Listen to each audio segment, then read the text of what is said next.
ururka horumarinta dadka maqalka ee dawladda deegaanka Soomaalida ayaa munaasabad qalin jabina u sameeyay in ku dhow 20 arday oo wax ka baranayay aaladda kombiyuutarka. ardaydan ayaa dafcadii koobaad ee ka qalin jabisa aaladda kombiyuutarka gaar ahaan dadka maqalka waxaana gacan weyn ka geystay xafiisyada ay ka mid ahaayeen xafiiska dhalinyarada iyo ciyaaraha, xafiiska arrimaha bulshada iyo xafiiska waxbarashada ee dawladda deegaanka Soomaalida. munaasabadii qalin jabinta waxaa ka qayb galay waalidiinta dhalay ardaydan, مسؤولين كلا سعود حفيز دارنتن قصيصو وحنا وجورنا الكاسيكا اللي قدوميها أول كورمرين تضاد كمقال كلا إديان كالصومالي دا وحن مهدعين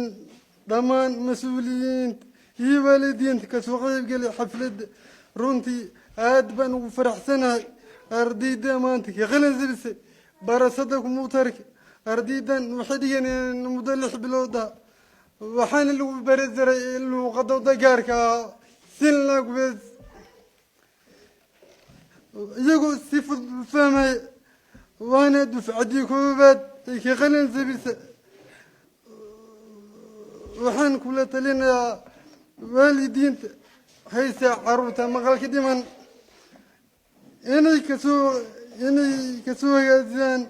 سي وحبرتان وقضي جاركا وحن مهد علين جارة سنين دلو الدقين كسوماليد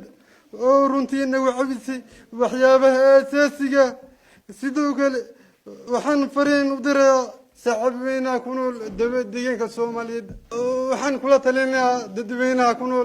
فكرة خلدني كامسين ضد كمغل كديمان geestooda mas'uuliyiintii ka qayb gashay munaasabadan qalin jabinta oo ay ka mid ahaayeen maareeyaha xarunta dhalinyarada ee deegaanka Soomaalida ayaa si wada jir uga hadlay bulshada hadii la geliyo capacity hadii waxbarashada iyo waxyaabaha kale ee bulshada kale maartay la siinayo hadii la garab istaago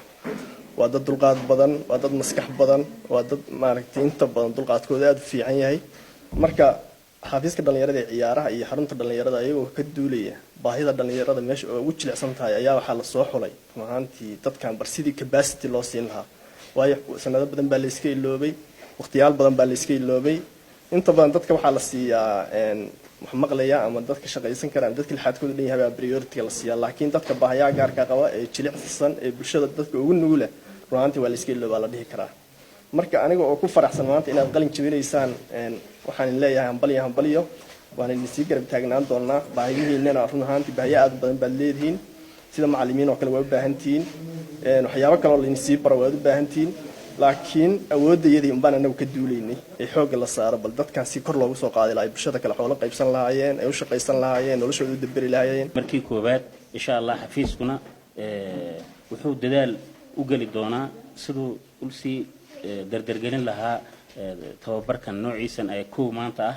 waxaan dardaaran yar u dirahayaa xafiisyada heer deegaan xafiis walba in uu maaragtay dadkan maqalka dhiman in maaragtay nin waliba xafiiskiisa mas'uul ilaa shaqaalaha ka shaqeynaya in iyaga laftarkooda ay bartaan sidii ay markii adeega u doonanayaan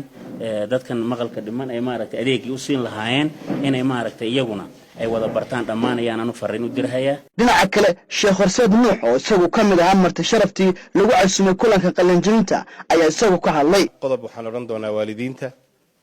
qodobna macallimiinta qodobna insha Allah ardayda waalidiinta waxaan rabaa inaan idhaahdo waxaan dareemi karnaa runtii waalidku mar walba wuxuu wajahaa caqabado aad u adag markuu ilmaha korinayo imtixaanaadkuna xagga Ilaahay bay ka yimaadaan khaaliqa ee makhluuqa kama yimaadaan ilaahayna qofku jecel yahay imtixaama rasuulku sallallahu alayhi wasallam sidoo yiri ilaahay qofka markuu jecel yahay wuu imtixaama in marka waalidku ay koriyaan ilmo ilaahay subhanahu wa ta'ala uu kala noqday maqalkii waxaan dareemi karaa halgankaad soo marteen runtii waxaan dareemi karaa ilmahaas markay yaraayeen xanuunkooda xitaa inay idii sheegtaan inay ku adkayd marka runtii waxaanu dareemi karnaa halganka adag ee soo gasheen waxaan rabaa marka inaan idinla ku bishaaraysta ilaahay subhanahu wa ta'ala imtixaanka xaqiisa idiga yimid insha Allah ilaahay waxaan weydiisanaynaa inuu dambi dhaaf idiga dhigo runtiina milaheedii maanta waad aragteen intaasi kadib waxa abaalmarin la guddoonsiiyay ardaydii kaalmaha hore ka soo muuqatay waalidada dhalay ardaydan iyo macallimiintii waxbari jirtay intii ku guda jireen xilliga waxbarashada ayaa iyagu la hadlay warbaahinta waa faraxsanahay shalay iyo maanta isku mid maaha shalay toole waxba meenan haynin maanta laakiin message markaan u diro markaaba iga soo jawaabaa alxamdulillah laakiin waxaan codsan lahaa inay dowladda iskuul gaar u ah